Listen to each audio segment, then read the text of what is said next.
संजय राऊत म्हणाला की एकनाथ शिंदेने आपल्या मुंबईतल्या नगरसेवकांना कोंडून ठेवलंय, डांबून ठेवलंय.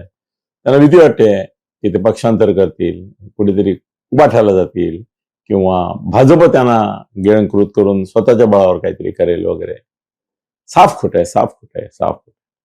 एकनाथ शिंदेंनी त्यांना हॉटेलमध्ये ठेवलंय. याची 3 कारण आहेत. पहिलं कारण असं आहे की त्यांच्यापैकी बहुसंख्य लोक या प्रचारामुळे दमलेले आहेत. त्यांना थोडासा श्रमपरिहार हवाय आणि त्यांची तशी इच्छा होती. त्यांच्यापैकी काहींनी बोलून दाखवलं की आता 2-3 दिवस पब्लिक येणं वगैरे नको, विजय आम्ही इथे साजरा करू. दुसरी गोष्ट अशी की महापौर पदाची सोडतच अजून निघालेली नाहीये.